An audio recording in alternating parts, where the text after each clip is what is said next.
భావిలో ఉద్భవించి రోజు రోజుకు పెరుగుతూ విశ్వమంతా తానేనని చాటుతున్నాడు కాణిపాకం సిద్ధి వినాయకుడు. అద్భుత మహిమలతో భక్తుల కొంగు బంగారంగా కాణిపాకంలో కొలువైయున్నాడు బొజ్జగణపయ్య. సత్య ప్రమాణాలకు నిలయంగా భక్తుల సంకటాలు హరిస్తూ అభయమిస్తున్నాడు పార్వతి తనయుడు.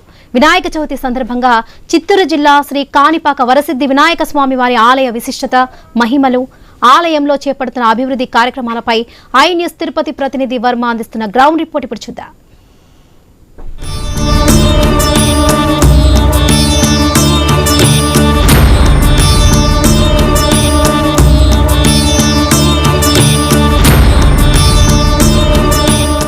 చిత్తూరు జిల్లా కాణిపాకం వరసిద్ధి వినాయక స్వామివారి వార్షిక బ్రహ్మోత్సవాలు నేటి నుంచి ప్రారంభమయ్యాయి. ఈ రోజు నుంచి 21 రోజుల పాటు ఈ ఉత్సవాలు ఇక్కడ నిర్వహిస్తారు. ఇక కాణిపాకం వరసిద్ధి వినాయక స్వామివారి ఆలయ విశేషాలు ఏమిటి, ఇక్కడ స్వామివారు రోజు రోజుకు ఎందుకు పెరుగుతున్నారు, ఇక్కడ ప్రమాణాలకు దేశవ్యాప్తంగా ఎందుకు గుర్తింపు వచ్చింది, ఇవన్నీ విషయాలు ఇవాల్టి గ్రౌండ్ రిపోర్ట్లో చూద్దాం.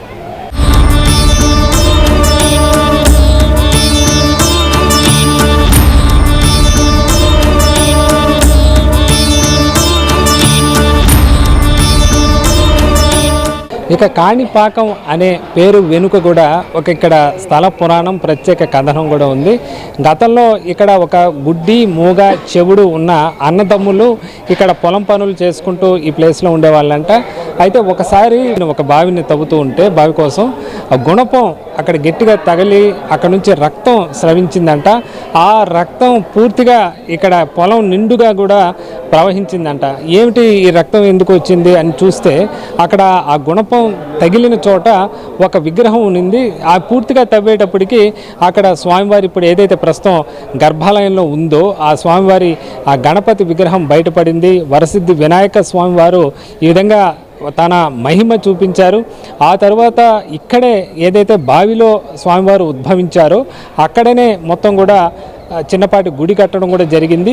అయితే కాణిపాకం అంటే ఆ తర్వాత ఆ ఏదైతే రక్తం స్రవించిందో దాన్ని శాంతింప చేయడానికి కొబ్బరి నీళ్ళతో ఇక్కడ మొత్తం కూడా స్వామివారికి అభిషేకాలు చేశారంట. ఆ రక్తం ప్రవహించినంటే పావు ఎకరంలో ప్రవహించడం అంటే కాణి అంటే పావు అని తమిళంలో అర్థం వస్తుందంటారు. కాణిపాకం అంటే పావు ఎకరంలో ఈ రక్తం ఏదైతే శ్రమించిందో ఆ ప్లేస్కి దాని తమిళ్లో దానికి అర్థం అని చెప్తూ ఉంటారు. అలా కాణిపాకం అన్న పేరు వచ్చిందని చెప్పచ్చు. స్వామివారి ఆశీస్సులతో ఆ ముగ్గురు అన్నదమ్ములకు కూడా తమ లక్షణాలు ఏదైతే గుడ్డి, మూగ, చెవుడు పోయి ఆ తర్వాత పూర్తి ఆరోగ్యవంతులుగా మారిపోయారని కూడా చెప్తారు. అది ప్రధానంగా ఇక్కడ ఉన్న స్థల పురాణం. ఆ తర్వాత కూడా స్వామివారు అనేక మహిమలు చూపుతూ ఆ బావిలో నుంచే అనేక మహిమలు చూపుతూ కూడా క్రమక్రమంగా పెరుగుతూ భక్తులను అనుగ్రహిస్తున్నారు. ఆ బావి పైన చిన్నపాటి ఆలయం కట్టారు.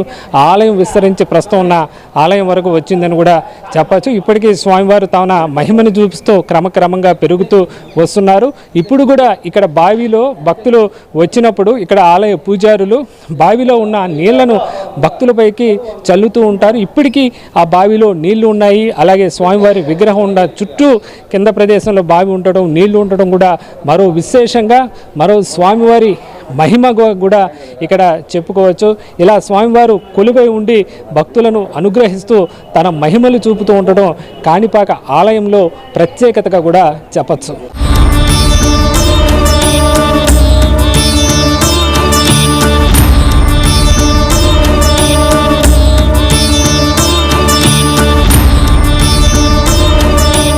ఇక కాణిపాక వరసిద్ధి వినాయక స్వామి వారి ఆలయంలో జరిగే మరో అద్భుతం ఏమిటంటే స్వామివారి విగ్రహం క్రమంగా పెరుగుతూ ఉండటం.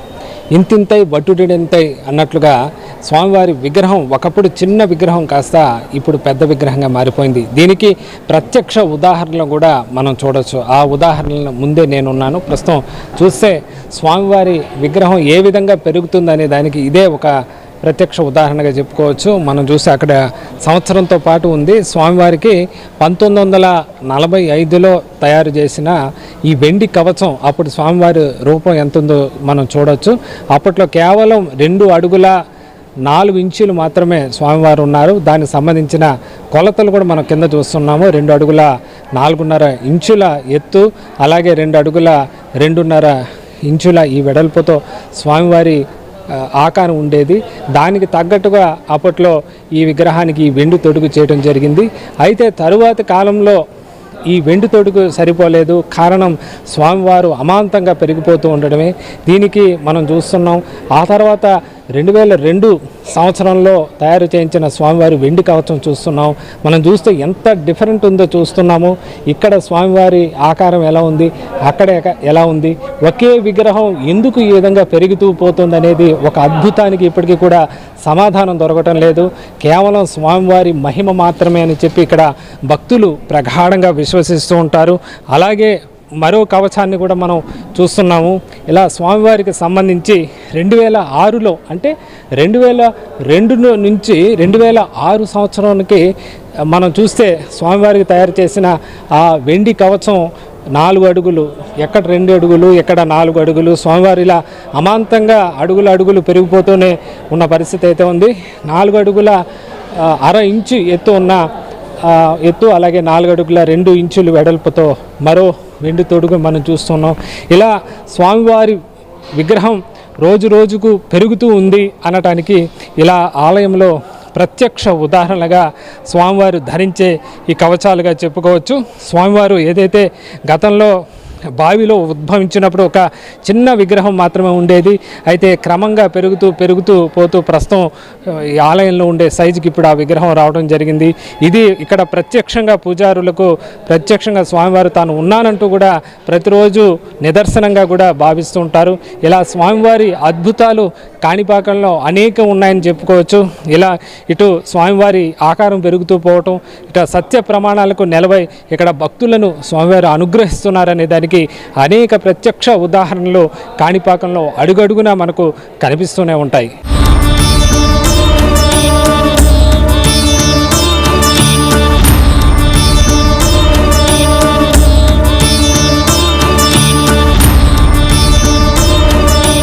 కాణిపాక వరసిద్ధి వినాయక స్వామివారి ఆలయ స్థల పురాణం ఏమిటి, ఇక్కడ స్వామివారు రోజు రోజుకు పెరుగుతుండడం వెనుక విశేషం ఏమిటి, ఇతరత్ర వివరాలు మనతో పాటు కాణిపాక ఆలయ ప్రధాన అర్చకులు సోమశేఖర గురుకుల స్వామివారు ఉన్నారు.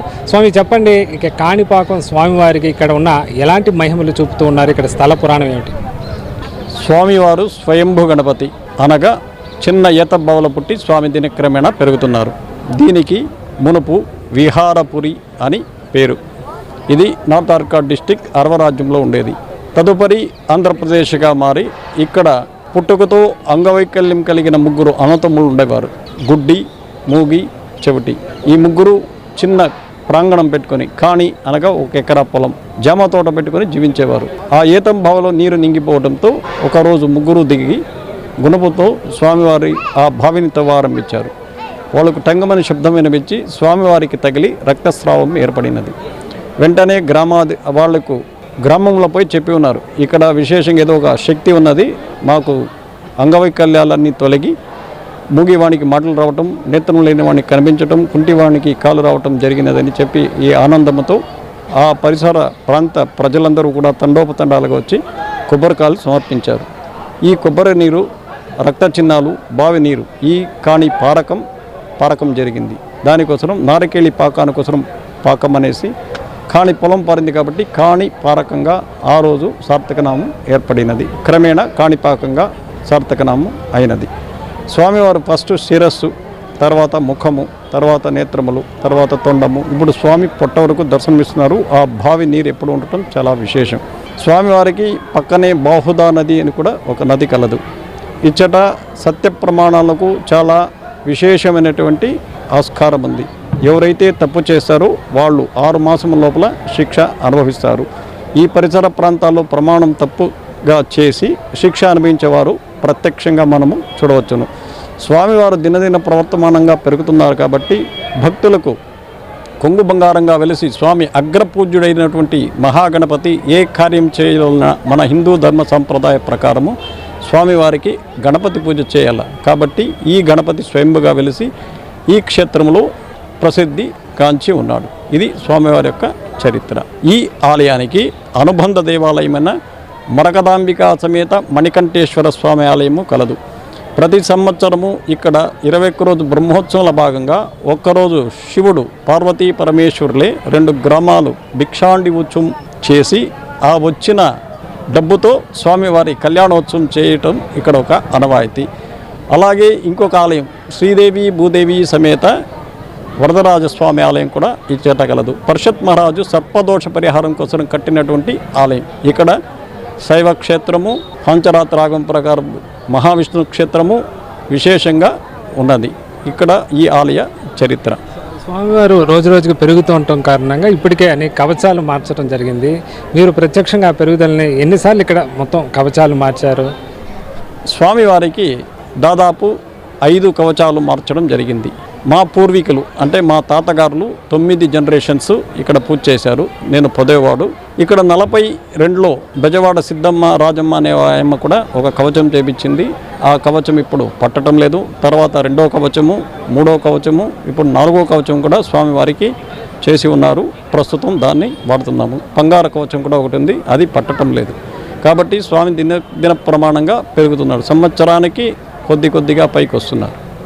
ఇక్కడ ఏదైతే ప్రధాన అర్చకులు చెప్తున్న పరిస్థితి, స్వామివారి ఆలయ విశేషాలు, స్థల పురాణంతో పాటు స్వామివారు ఏ విధంగా రోజు రోజుకు పెరుగుతున్నారు, దానికి నిదర్శనాలు ఏంటి, ఎన్ని కవచాలు మార్చారు, ఇవన్నీ కూడా ఆయన ప్రత్యక్షంగా చూడటం కూడా జరిగింది. ఇలా స్వామివారి విశేషాలు ఇక్కడ తెలుసుకున్న భక్తులు తండోపతండాలుగా ప్రతిరోజు వేలాది సంఖ్యలో వచ్చి స్వామివారిని దర్శించుకుంటూ ఉంటారు.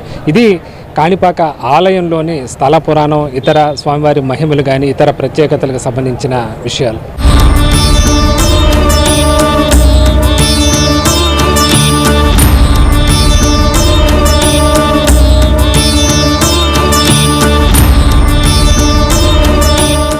దేశంలోనే కాణిపాక వరసిద్ధి వినాయక స్వామివారి ఆలయానికి ఎంతో ప్రత్యేకత ఉంది.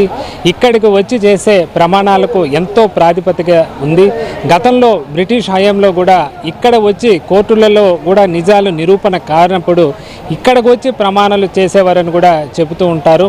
అంతగా ఇక్కడి ప్రమాణాలకు ప్రత్యేకత ఉందని చెప్పచ్చు. ఏదైతే స్వామివారి ఈ ఆలయ పుష్కరిణిలో ఎంతో పవిత్రమైన పుష్కరిణిగా భావిస్తారు.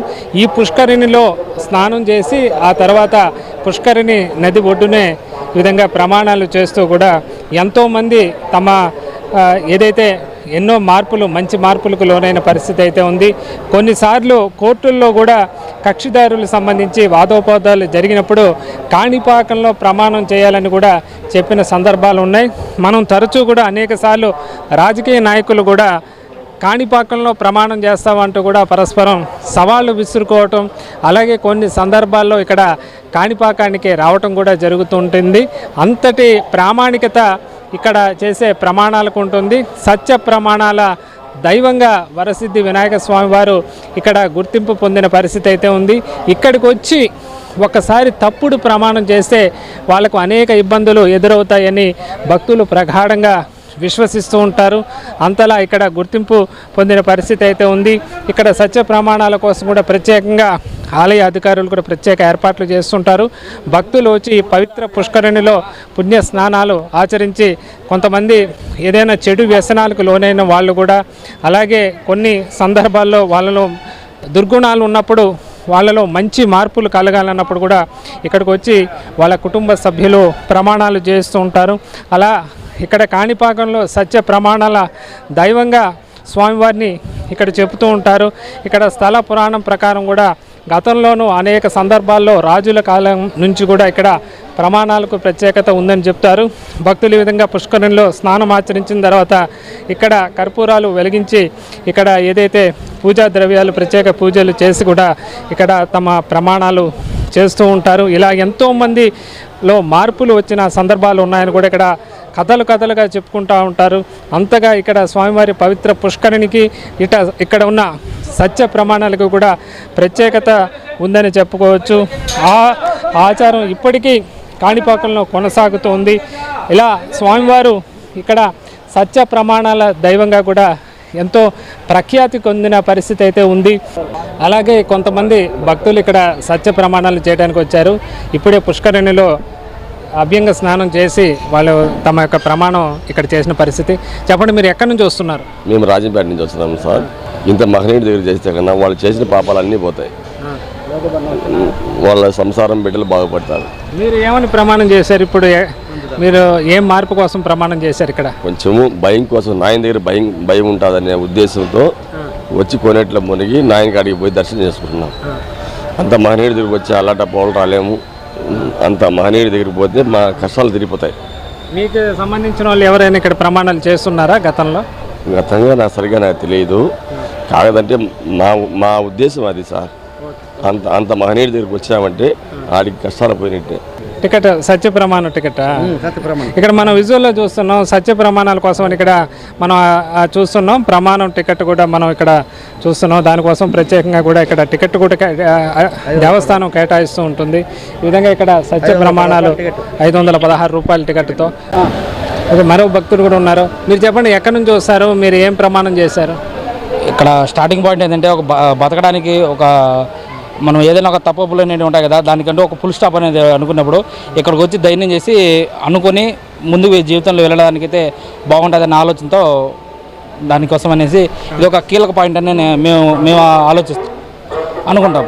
అందుకనేసి ఎవరైనా కూడా భక్తులు కావాలి, మాకు ఒక జీవితం, కొత్త జీవితం కావాలి అనుకున్న వాళ్ళకి ఇక్కడికి వచ్చి స్నానాలు చేసి ఆచరించేసి వెళ్ళి లోపలికి వెళ్ళి ఇక మీద మేము ఇలాంటి పొరపాట్లకి మీద చెయ్యము అని అనుకుని స్టార్టింగ్ పాయింట్గా అనుకుని ముందుకు పోయేదానికి బాగుంటుంది. భక్తులు చెప్తున్నారు ఇక్కడ ప్రమాణాలు రోజు మీరు ఇక్కడ ఉంటారు, ఎంతమంది ప్రమాణాలు చేస్తూ ఉంటారు? సుమారు ఇక్కడ ప్రమాణం చేసేది కాణిపాక వినాయకుడికి సత్యం కాబట్టి సుమారుగా 50 నుంచి 60 మంది వరకు రోజు సాయంకాలం 4:40కి మునుగుతారు. 5 గంటలకు పోయి 5:30 దాకా ప్రమాణం చేసి ఒక్కొక్కరే చేపిస్తారు. ఇక్కడ ప్రమాణం చేసి దాన్ని కానీ మనం పాటించకపోతే భక్తులు ఏ విధంగా భయపడుతూ ఉంటారు? ఇక్కడ ప్రమాణం చేసి కాణిపాక వినాయక స్వామి సత్యం ప్రమాణం చేసి తప్పు చేస్తే కాలు చెయ్యో ఏదో ఒకటి జరుగుతుంది వాళ్ళకు. కాబట్టి ఆ భయంతోనే ఇక్కడ చాలా మంది తాకుండా దొంగతనం చేయకుండా కొత్త జీవితాన్ని ప్రారంభిస్తారు. చాలా మందికి ఇక్కడ భక్తులు కానీ చాలా మంది ఇక్కడ చేసేసి పక్కింటి వాళ్ళకు పోయి వాళ్ళు చెప్పి వాళ్ళ ఊర్లో చాలా మంది 50 నుంచి 60 నుంచి 70 మంది దాకా రోజు ప్రమాణం చేసి వెళ్ళిపోతారు. మంచిగా జరిగిందని పెద్ద వాళ్ళు కూడా వస్తూ ఉంటారు. రాజకీయ నాయకులు వాళ్ళు కూడా సవాళ్ళు చేసుకుంటూ ఉంటారు. రాజకీయ నాయకులు రాజకీయ నాయకులు మామూలుగా సవాల్ చేస్తారు, కానీ ఇతని దగ్గరికి వచ్చే భయం అనేది ఉంటుంది. మామూలు దర్శనానికి అయితే వస్తూ ఉంటారు, కానీ ఊరికే సవాలు మాత్రమే. కానీ చాలా సత్యం ఇక్కడ అతని దగ్గర భయం అనేది ఉండాలి. వెంకటేశ్వరం కాదు, ఉట్టి కాసులోడు. చెప్పండి, మీరు చెప్పండి. నా వయసు 45 సంవత్సరాలు. నా చరిత్రలో ఇప్పటికీ స్వామికాడికి వచ్చి 6 సార్లు వచ్చిన. ఒక్క చిన్న పొరపాటు చేసేదానికి చాలా దెబ్బతిన్నాను. ఇప్పుడు మళ్ళీ నాయన దగ్గరికి ఎదుక్కుంటూ వచ్చాను. నాయన కాడికి వచ్చి పోయి పొరపాటు చేసిన వాళ్ళు ఎవరి నుంచి బరాయించలేదు, ఎవరి నుంచి ఇక్కడ కాదు. రెండోది నాయన కాడికి వచ్చి మా నాయన మాట ఉంటే కన్నా ఇట్ట పట్టుకొని లేపుతారు పైగా ఆయన. అయితే ఇక్కడ చూడు భక్తులు చూస్తున్నాం. ఈ భక్తుడు గతంలో ప్రమాణం చేసి దాన్ని తప్పిన దానికి ఇబ్బందులు ఎదుర్కొన్నారంట. అందుకని క్షమాపణ చెబుతూ కూడా మరోసారి ప్రమాణం ఇక్కడ వచ్చి చేసిన పరిస్థితి ఏంది. ఇలా భక్తులకి చాలా నమ్మకం ఉంటుంది ఇక్కడ సత్య ప్రమాణాల పైన. దీంతో దూర ప్రాంతాల నుంచి, ఇతర రాష్ట్రాల నుంచి కూడా నిత్యం వచ్చి ఇక్కడ దానికోసం ప్రత్యేక టికెట్లు కూడా ఉంటాయి. సత్య ప్రమాణాలు చేసి వాళ్ళ యొక్క తమ జీవితాల్లో మార్పులు తీసుకొచ్చుకుంటూ ఇక్కడ భక్తులు ఉంటూ ఉంటారు.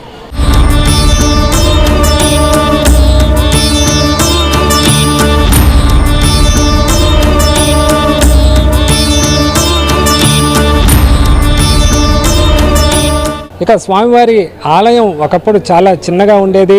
చుట్టూ ఉండే ఆలయమే కాకుండా ఈ గోపురాలు, ఈ గర్భాలయమే కాకుండా లోపల గర్భాలయం అంతరాలయంలో కూడా చాలా ఇరుకుగా ఉండేది. దాంతో స్వామిని చూడాలంటే చీకటి ఒక గుహలో చూసినట్లుగా సరిగా స్వామివారు ఉండే ఆకారం, రంగు కూడా, వర్ణం కూడా నలుపు రంగు ఉండడం, అలాగే చిన్న ఇరుకు గది ఉండడంతో సరిగా కనపడేది కాదు. అయితే ఆ తర్వాత కాలంలో ఆలయాన్ని విస్తరించారు. పూర్తిగా పాత ఆలయాన్ని తొలగించి ఆ ప్లేస్లో పూర్తిగా కొత్త ఆలయం నిర్మించారు. 2023లో ఓ భక్తుడు ఇచ్చిన విరాళం దాదాపు 9 కోట్ల పైగా విరాళం ఇవ్వడంతో ఆ విరాళం నిధులతో పూర్తిగా స్వామివారి ఆలయ రూపురేఖలే మారిపోయాయి. ప్రస్తుతం మనం చూస్తే ఇక్కడ కనిపిస్తున్న ఈ గోపురాలంతా కూడా నూతనంగా నిర్మించిన ఆలయమే చెప్పుకోవచ్చు. పూర్తిగా మనకు ప్రధాన గోపురం కానీ, ఆ తర్వాత స్వామివారి ఈ ముఖ మండపం, ఇక్కడ గర్భాలయం ముందున్న ఈ మండపం కానీ, ఆ తర్వాత మనం చూస్తే పూర్తిగా ఆ తర్వాత స్వామివారి ప్రధాన గర్భాలయము, ఆ గోపురము, చుట్టూ అనుబంధ ఆలయాలు, ఇవన్నీ కూడా ఒకప్పుడు చాలా చిన్నగా ఉండేవి. అయితే భక్తులకు అపరిమితంగా వస్తున్న భక్తులు రోజు రోజుకి సంఖ్య కూడా భారీగా పెరుగుతుండడంతో కూడా కొంచెం ఇబ్బందికర వాతావరణం ఉండేది. అయితే దీన్ని పూర్తి విస్తరణ చేసిన తర్వాత భక్తులకు మరింత సౌలభ్యంగా ఉంది. ఇప్పుడు ఎక్కువ మంది భక్తులు స్వామివారిని చూస్తున్నారు. ముఖ్యంగా గర్భాలయం విస్తరణ కూడా చేపట్టడం, అక్కడ స్వామివారు గతంలో చిన్న ఇరుకుపాటి గదిగా ఉండేది, ఇప్పుడు స్వామివారు రూపం ప్రస్ఫుటంగా భక్తులకు గోచరిస్తోంది. భక్తులు తన్మయత్వం చెందుతున్న పరిస్థితి అయితే ఉంది. ఈ విధంగా దాదాపు మాస్టర్ ప్లాన్ కార్యక్రమంలో భాగంగా దేవస్థానం దేవాదాయ శాఖ ఆధ్వర్యంలో కూడా పూర్తి స్థాయిలో ఇక్కడ అభివృద్ధి కార్యక్రమాలు కూడా చేపట్టడం జరిగింది. ఈ ఆలయంలో ఏదే నిర్మాణాలే కాకుండా చుట్టూ ఉన్న రహదారులు కానీ వసతి గదుల సముదాయాలు కానీ ఆ చుట్టూ మిగతా కార్యక్రమాలు కానీ కూడా పూర్తిగా విస్తరణ చేపట్టడంతో ఇప్పుడు పెద్ద సంఖ్యలో భక్తులు వచ్చినా కూడా ఇబ్బంది లేకుండా స్వామివారిని చూసే సౌలభ్యం ఉంది. మనం చూస్తే ఆలయ గోపురం కూడా పూర్తిగా పురాతన పద్ధతుల్లో రాతి కట్టడం ఏ విధంగా ఉంటుందో అదే తరహాలో ఇక్కడ ఆలయం మనకు సాక్షాత్కారం అవుతున్న పరిస్థితి అయితే ఉంది. పూర్తిగా ప్రస్తుతం ఈ నూతన గోపురాలు కానీ నూతన నిర్మాణాలతో కూడా ఆలయ కళ మరింతగా పెరిగిందని కూడా చెప్పుకోవచ్చు. ఈ విధంగా ప్రస్తుతం రోజు నిత్యం తిరుమలకు వచ్చే కానీ ఇటు చిత్తూరు జిల్లాకి ఇతర ఆలయాలకు వచ్చే భక్తులు కానీ పొరుగున కర్ణాటక నుంచి కానీ తమిళనాడు నుంచి కానీ ఇలా పెద్ద సంఖ్యలో ఖచ్చితంగా కాణిపాకం వస్తుంటారు. తొలి పూజలు అందుకునే కాణిపాక వరసిద్ధి వినాయకుడిని దర్శించుకొని తమ పుణ్యయాత్రలు కూడా భక్తులు ప్రారంభిస్తుంటారు. అలాగే ప్రస్తుతం మనం చూస్తే స్వామివారి ఆలయ పూర్తి స్థాయిలో విస్తరణ కావడంతో కూడా భక్తులకు మరింత సౌకర్యాలు అందుబాటులోకి రావడంతో గతంలో ఉన్న ఇబ్బందులు తొలగాయని కూడా చెప్పచ్చు.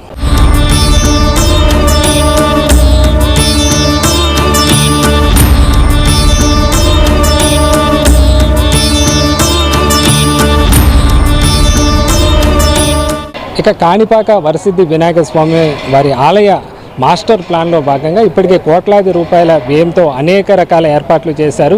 భక్తులకు దర్శన సంఖ్య పెరగడంతో పాటు ఆలయ విస్తరణతో పాటు రహదారులు ఇతర భవనాల రూపకల్పన కూడా చేస్తున్న పరిస్థితి అయితే ఉంది. మనతో పాటు ప్రస్తుతం ఆలయ ఈవో పెంచుల్ కిషోర్ ఉన్నారు. కాణిపాక ఆలయంలో జరుగుతున్న అభివృద్ధి పనులపైన ఆయన మాటల్లో కూడా తెలుసుకుందాం. సార్ చెప్పండి, కాణిపాక ఆలయ మాస్టర్ పనులు ఎంతవరకు వచ్చాయి, ఇంకా ఏ మేరకు ఉన్నాయి? వరసిద్ధి వినాయక స్వామి దేవస్థానం కాణిపాకంలో భక్తుల రద్దీ రోజు రోజుకు పెరుగుతూ ఉంది. సో మనకి మాస్టర్ ప్లాన్ ఆల్రెడీ అనుమతి లభించింది. మాస్టర్ ప్లాన్ మనకి అప్రూవల్ ఇచ్చారు. కానీ దాంట్లో చిన్న చిన్న మార్పుల కోసం ప్రతిపాదనల కోసం చేస్తున్నాం. సో వాటిల్లో ముఖ్యంగా మనకి క్యూ కాంప్లెక్స్, ఇంతవరకు మన కాణిపాక దేవస్థానానికి సరైన క్యూ కాంప్లెక్స్ లేదు. భక్తులకి తాత్కాలిక షెడ్లలో మనం పెడుతున్నాం. దీన్ని పర్మనెంట్గా ఒక క్యూ కాంప్లెక్స్ కట్టాలనే ఉద్దేశంతో 17 crores మనం ప్రతిపాదనలు పంపించాము.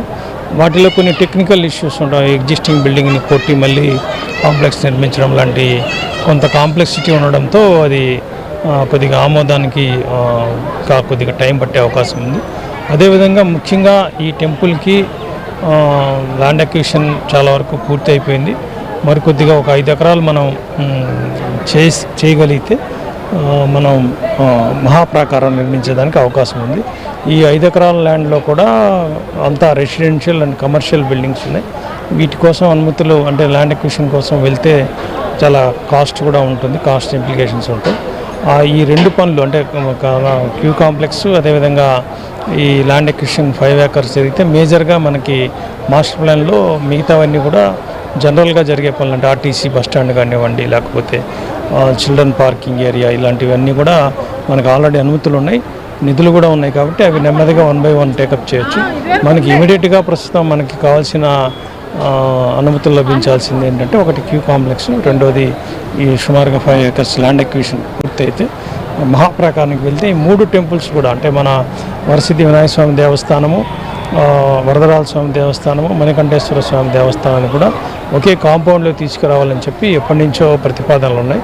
వాటికి మొట్టమొదటి స్టెప్ ల్యాండ్ అక్విజిషన్తో అయితే నిధులు ఎలాగూ ఉన్నాయి కాబట్టి ఆ దిశగా మనం ప్రయత్నం చేస్తున్నాం. ఇక్కడికి వచ్చే భక్తులందరికీ కూడా మనం త్వరితగతిన దర్శనం చేయించడానికి అది స్పీడ్గా దర్శనాలు అయితే అవుతున్నాయి. వాళ్ళు సంతృప్తికరంగా వెళ్తున్నారు.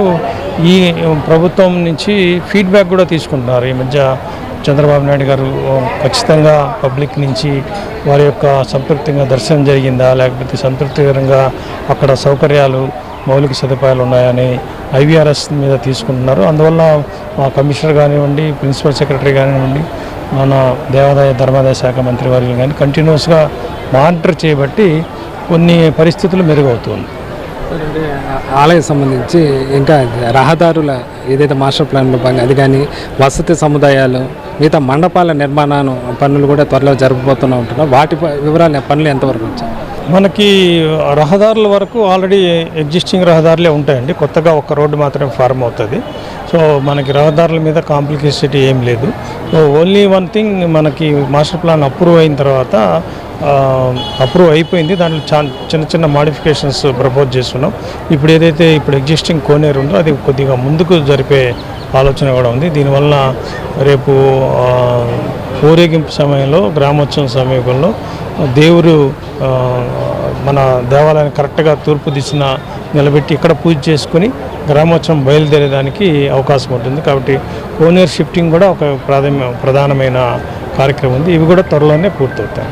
అంటే ఈ మొత్తం పూర్తి అయితే రోజుకి ఎంతమందికి దర్శనం చేసుకునే అవకాశం ఉంటుంది సార్? ప్రస్తుతం ఎంతమంది చేసుకుంటున్నారు సాధారణ రోజుల్లో? మనకి 20,000 ఎవ్రీడే ఫుట్ఫాల్ ఉంటుందండి. ఎవ్రీడే 20,000, 19 to 20 ఉంటుంది. సో సాటర్డే సండే హాలిడేస్లో అయితే 25 to 30 వస్తూ ఉన్నారు. ఆన్ యావరేజ్ 20,000 మంది దర్శనం చేసుకుంటున్నారు. ఇవన్నీ పెరుగుతున్నారండి. ఇప్పుడు క్రమక్రమంగా అంతకుముందు 10,000 నుండి 15,000కి వచ్చింది, ఇప్పుడు 20,000 దాకా వస్తుంది. ఇది క్రమక్రమంగా రోజు 25,000కి 30,000కి అలా వెళ్తూనే ఉంది. మనం అంచనా వేయడం లేదు కాబట్టి మనం సుమారుగా 60,000 70,000 వచ్చినా కూడా మనం దానికి తగిన సదుపాయాలు అయితే ఏర్పాటు చేసిన బాధ్యత ఫ్యూచర్ 10 years సంగతి చెప్తాం. ఈవో గారు చెప్తున్నారు ప్రస్తుతం మాస్టర్ ప్లాన్కి సంబంధించి నిధుల కొరత అయితే లేదు, ల్యాండ్ ఎక్విజిషన్ ఉంది, అది కూడా పూర్తి అయితే మరింతగా విస్తరణ పనులు ఊపందుకుంటాయని చెప్తున్నారు. ప్రస్తుతం ఉండే భక్తుల సంఖ్య కన్నా భవిష్యత్తులో దాదాపు 50-60 వేల మంది వచ్చినప్పటికీ కూడా ఎలాంటి ఇబ్బంది లేకుండా అన్ని కార్యక్రమాలు జరిపించే విధంగా చేస్తామని చెప్తున్నారు. అలాగే స్వామివారి ప్రధాన ఆలయంతో పాటు ఇక్కడ మణికంఠేశ్వర ఆలయము, వరదరాజ స్వామి ఆలయం మొత్తం కూడా కారిడార్గా ఏర్పాటు చేసి మరింత భక్తులకు అందుబాటులో ఉంచేలా కూడా అన్ని రకాల ఏర్పాట్లు చేయబోతున్నట్టు కూడా ఈవో వెల్లడిస్తున్నారు. ఇది కాణిపాక ఆలయ అభివృద్ధి పైన ఈవో పెంచల్ కిషోర్ గారు చెప్తున్న వివరాలు.